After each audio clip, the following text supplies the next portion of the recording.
নমস্কার, জি 24 ঘন্টা ডিজিটাল পেজে আমি অয়ন প্রতিদিনের মতো আবহাওয়ার সমস্ত আপডেট নিয়ে আপনাদের সঙ্গে রয়েছি। অত্যন্ত ভালো খবর হচ্ছে, আগামী 72 ঘন্টার মধ্যে ভারতের মূল ভূখণ্ডে দক্ষিণ ভারতের দুটি জায়গা কেরালাম এবং তামিলনাড়ুতে মৌসুমি বায়ু অর্থাৎ বর্ষার প্রবেশ ঘটছে। মৌসুম ভবন এর আগে জানিয়েছিল মে মাসের 25 তারিখের মধ্যে কেরালামে বর্ষা প্রবেশ করবে, কিন্তু শেষ পর্যন্ত বঙ্গোপসাগরের ওপর একটি সিস্টেম তৈরি হওয়াতে মৌসুমি বায়ুর সেই স্বাভাবিক গতি বা ছন্দ মাঝপথে হারিয়ে যায়। আসার কথা একটাই, মৌসুমি বায়ু আবার তার গতি ফিরে পেয়েছে।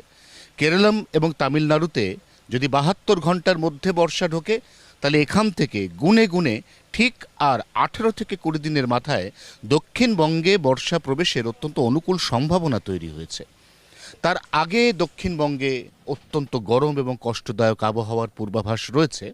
তার কারণ বুধ বৃহস্পতিবারের আগে দক্ষিণবঙ্গে ছিটেফোঁটা বৃষ্টিরও পূর্বাভাস নেই। আজকে মঙ্গলবার দাঁড়িয়ে অন্তত বৃহস্পতিবার সন্ধে বা রাত পর্যন্ত এক ফোঁটা বাড়ি ধারার জন্য অপেক্ষা করতে হবে দক্ষিণবঙ্গবাসীকে, এমনই পূর্বাভাস আলিপুর আবহাওয়া দফতরের। আর এই সময়কালের মধ্যে একদিকে তাপমাত্রা তো বাড়ছেই, তার সঙ্গে বাতাসে অত্যধিক বেশি পরিমাণ জলীয় বাষ্প বা আপেক্ষিক আর্দ্রতা থাকার কারণে অত্যন্ত ঘর্মাক্ত, অস্বস্তিকর, কষ্টদায়ক পরিস্থিতির শিকার হবেন দক্ষিণবঙ্গবাসী। উত্তরবঙ্গের ক্ষেত্রে ছবিটা আলাদা। উত্তরবঙ্গে এই সপ্তাহে প্রাক বর্ষার বৃষ্টি শুরু হয়ে যাচ্ছে। উত্তরবঙ্গে আজ অথবা আগামীকাল ভোরের দিক থেকে বৃষ্টিপাত শুরু হয়ে যাবে। যে বৃষ্টিপাত ক্রমান্বয়ে বৃহস্পতি শুক্রবার অনেকটাই বাড়বে, যার ফলে উত্তরবঙ্গে এই মুহূর্তে যেখানে যা তাপমাত্রা, সেখান থেকে তাপমাত্রা কিছুটা কমার পূর্বাভাস। দক্ষিণবঙ্গের ক্ষেত্রে ঠিক উল্টো, কারণ দক্ষিণবঙ্গে আগামী অন্তত 48 ঘন্টা তাপমাত্রা বৃদ্ধির পূর্বাভাস।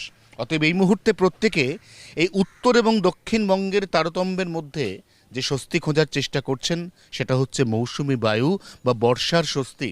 সেই বর্ষা দক্ষিণবঙ্গে আসার পরে এই বাড়তে থাকা তাপমাত্রা এবং অস্বাভাবিক জলীয় বাষ্পের পরিমাণ অনেকটাই কমবে বলে আশা। জি 24 ঘন্টার জন্য ক্যামেরায় অরিন্দমের সঙ্গে অয়ন, কলকাতা।